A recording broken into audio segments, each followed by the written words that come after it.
It's an exciting time to be associated with the Toronto Maple Leafs. Despite their last place finish this season, there's a lot to like in terms of an upside for this bunch. So what's the future of the franchise look like for the hockey mecca that is Toronto? TSN story editor Eric Cohen provided his thoughts on the matter on Wednesday. Now, transitioning to the hockey mecca that is Toronto, let's talk a little bit about the Maple Leafs and how you think they've done under the first season under head coach Mike Babcock and other steps that you think the franchise still needs to take. Well, I think the franchise is in very good shape, and it's hard to believe that I'm saying that when they finished with the worst record in the NHL. But you have to understand what the rebuild process was. And the Maple Leafs have got the rebuild process wrong so many times over the last few decades, and it's cost them the ability to draft players like, Connor McDavid, John Tavares, Steven Stamkos, all these top players that have been first overall picks over the last few years. The Leafs haven't had a chance to draft them because they haven't been bad enough to win a lottery. Well, they were bad enough this year. Record-wise, they won the lottery. They will either draft Austin Matthews or trade that pick to Arizona and get a king's ransom for that pick. It's one of the two. And going forward, you got to feel very positive. I mean, the Leafs have a lot of very good young players. Mitch Marner, who's going to be playing in the Memorial Cup, is the best player right now in the Ontario Hockey League, and he's going to be very good for this team. Nylander, who's playing right now in the third round of the AHL playoffs and looking good, like he'll have a chance to win a Calder Cup. That's obviously a great sign for this team that the Marlies, with all those young players, are having the success that they're having. The Leafs did all the right things in the rebuild this year, getting rid of Phil Kessel in the offseason, getting rid of Dion Phaneuf. That might have been the best move they made. Ridding themselves of Phaneuf and his contract. They got a few more pieces to move. Obviously, they'd love to move Joffrey Lupul, but the rebuild is definitely being done right. They've signed the players they want to sign to long-term deals in Morgan Riley and Nazem Kadri. And going forward, you have to feel very good that there aren't a lot of bad contracts right now on this team. The money seems to be in the right places, and this team is in position to be very good in 2 to 3 years. And can you tell me, what do you think are the top 3 priorities the Leafs have to focus on this offseason? Well, I think they got to shore up their goaltending. I don't think they believe that Jonathan Bernier is that guy. His contract's running out, and it's been more bad than good for Bernier as a Maple Leaf. They tried Garrett Sparks to see what he had. I don't know if they believe he's the goalie of the future either. Actually in the AHL, Bibeau has been playing more than Sparks, which I find a little interesting because I did think that they wanted to see more of what Sparks had to offer. But I do think goaltending is one thing that the Leafs need to really figure out as to where they are going forward with who's going to be between the pipes for this team, because if they are good in a couple of years, you're going to want to have a rock-solid number one goalie. They traded James Reimer to San Jose.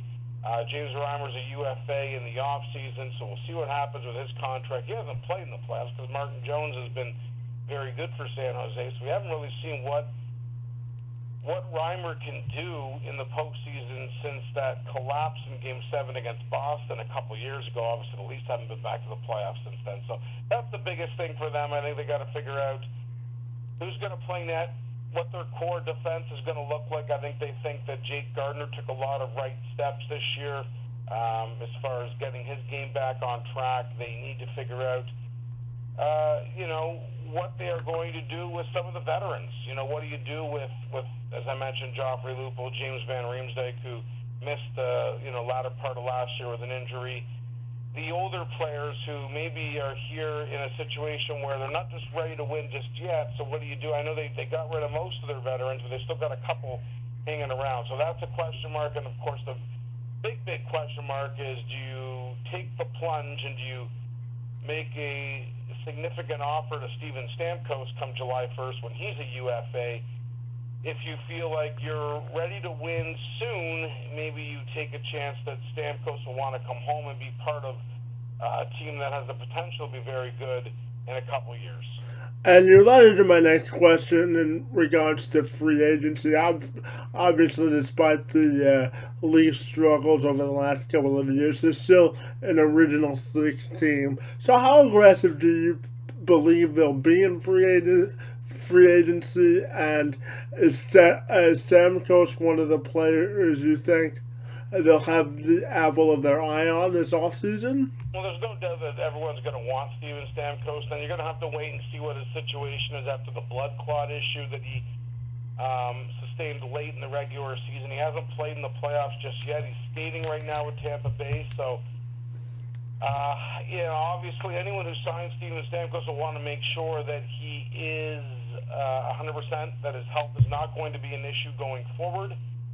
And I think, obviously, if the Leafs will do their due diligence, they will definitely be very interested in Steven Stamkos.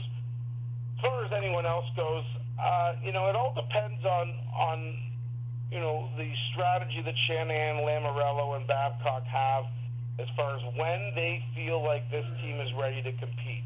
And I believe it's soon. I think they believe that too. And if they do believe that, then they should be relatively aggressive in free agency to bring in the right pieces. They cleared up so much money with the trades that they made, which puts them in a really good position to be a real player in free agency. My final two questions on this Leaf topic have to do with what players you believe have to step forward for the Leafs to take the next step that are on the roster, and how good do you think Shanahan has done in sort of rebuilding and remolding this roster? Well, I think Shanahan's done a very good job with Lou Lamoriello, obviously, and the Leaf brass. A lot of work needed to be done. They've tried to rebuild, and it hasn't worked under a number of other coaches, general managers, and front office personnel. And right now, they've got it right. They really do. I feel like what they're doing right now, they're doing all the right things. I love the moves they made last year because, here they were getting rid of everybody, and yet they were still being very competitive and playing an entertaining brand of hockey for the most part with a lot of young kids that were called up from the AHL. So you have to feel very good about the Leafs going forward and about the job that what Shanahan and the front office has done right now.